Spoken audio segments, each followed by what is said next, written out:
ఓం రామకే నమః ఓం ఆదిత్యే నమః ఓం దిత్యే నమః ఓం దేవతాయే నమః ఓం వసుధాయే నమః ఓం వసుధాయే నమః ఓం ఫలాయే నమః ఓం కాంతాయే నమః ఓం కామాక్షియే నమః ఓం క్రోధ సంభవాయే నమః ఓం అనుగ్రహపదాయే నమః ఓం భుజాయే నమః ఏ నాన్న ఏం అట్టబడతావు ఆగు పూజలని ఓం అమృతాయే నమః ఓం దీప్తాయే నమః ఓం లోక శోక వినాశిన్యే నమః ఓం బ్రహ్మ విలయాయే నమః ఓం కరుణాయే నమః ఓం లోకమాత్రే నమః ఓం పద్మప్రియాయే నమః ఓం పద్మప్రియాయే నమః ఓం పద్మహస్తాయే నమః ఓం పద్మాక్షియే నమః ఓం పద్మసుందరియే నమః ఓం పద్మాత్మాయే నమః ఓం పద్మముఖ్యే నమః ఓం పద్మనాభప్రియాయే నమః ఓం రడాయే నమః ఓం పద్మనాభాయే నమః ఓం దేవ్యే నమః ఓం పద్మిన్యే నమః ఓం పద్మగంధిన్యే నమః ఓం పుణ్యగంధాయే నమః ఓం సుప్రసన్నాయే నమః ఓం ప్రసాదాముఖ్యే నమః ఓం ప్రసాదే నమః ఓం చంద్రమణాయే నమః ఓం చంద్రాయే నమః ఓం చంద్ర సహోదరియే నమః ఓం చంద్రపజ ఓం ప్రసాదాముఖ్యే నమః ఓం ప్రసాదే నమః ఓం చంద్రమణాయే నమః ఓం చంద్రాయే నమః ఓం చంద్ర సహోదరియే నమః ఓం చంద్రపజాయే నమః ఓం చంద్రరూపాయే నమః ఓం ఇంద్రాయే నమః ఓం ఇంద్రశివాయే నమః ఓం ఆదిత్యే నమః ఓం పుష్యే నమః ఓం శివాయే నమః ఓం శోకత్యే నమః ఓం సత్యే నమః ఓం విభాయే నమః ఓం విశ్వజన్యే నమః ఓం పుష్పయే నమః ఓం ధారకనాశిన్యే నమః ఓం ప్రియకృష్ణన్యే నమః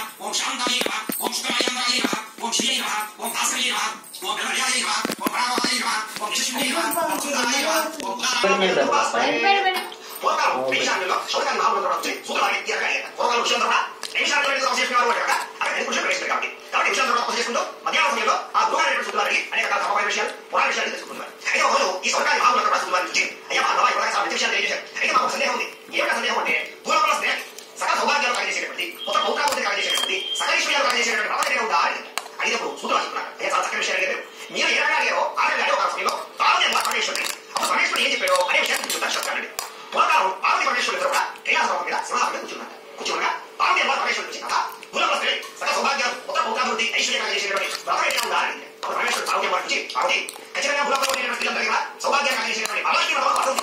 ఆ వ్రతం కన్నా ఏ స్త్రీ ఆచరిస్తుందో ఆ స్త్రీకి ఐశ్వర్యము ఆనందము సంతానము దీర్ఘ సౌమ్యము ఖచ్చితంగా ఉంటాయని చెప్పేసి పరమేశ్వరుడు పార్వతి అవ్వాలి. అప్పుడు పార్వతి ఈ వరలక్ష్మి వ్రతం ఎలా చేయాలి, ఈ వ్రత విధానం ఏమిటి, ఈ మొట్టమొదటి ఎవరు ఆచరించారు, అలాగే ఏమిటి ఈ వ్రతాన్ని ఆచరించాలి అని అడిగితే పరమేశ్వరుడు పార్వతి ఈ వ్రత విధానం చెప్తాడు. పూర్వకాలంలో భారతదేశంలో కుందిన మూల ఒక పట్టణం ఉంది. ఆ పట్టణం ఎలా ఉంటుంది అంటే కనుక చాలా అద్భుతమైనటువంటి పట్టణం. లంక ఏ రకంగా ఉంటుందో ఐశ్వర్యంతో రకంగా ఈ పట్టణం కూడా మొత్తం ఇళ్ళని కూడా బంగారు ప్రాకారాలతో బంగారు గొడవలు అంటే ఆ పట్టణంలో ఉండే వాళ్ళందరూ కూడా చాలా ఐశ్వర్యం. అలాంటి పట్టణంలో చారుమతి దేవశ్రీ అంటే పిల్లలందరూ ఐశ్వర్యం కానీ బాబు ఈ చారుమతి బాబు ఐశ్వర్యం అనేటువంటి. కానీ ఈ చారుమతి చాలా ధర్మపరాధులు ఎప్పుడు ధర్మాలు చేస్తూ ఉండేటువంటి, ఎప్పుడు కూడా చాలా ఆనందంగా సంతోషంగా ఇంట్లో పూజాది కార్యక్రమాలు చేస్తుంది. ఇప్పుడు ప్రతివృత్తిగా ఉంటుంది ధర్మాలు పాటిస్తుంది. ప్రతి రోజు కూడా పొద్దునే తెల్లవారుజామున లేవడం, అలాగే ఇంట్లో కాలకృత్యాలు ఇంట్లో పనులు చేసుకోవడం, అలాగే భర్తని కూడా దైవంతో సమానంగా పూజించుకోవడం, పూజించినటువంటి వాళ్ళు గౌరవించడం, వాళ్ళకి కావాల్సినటువంటి అతిథి మర్యాద సత్కారాలు కూడా చేయడం, వాళ్ళకి కావాల్సినటువంటి చూసుకోవడం, ఈ రకంగా సేవించడం అంటే పవన్గా కాకుండా అహంకారంగా కాకుండా శాంతంగా ఉండడం, ఆ రకంగా ఇంట్లో ప్రతిభగా ఉంటుంది.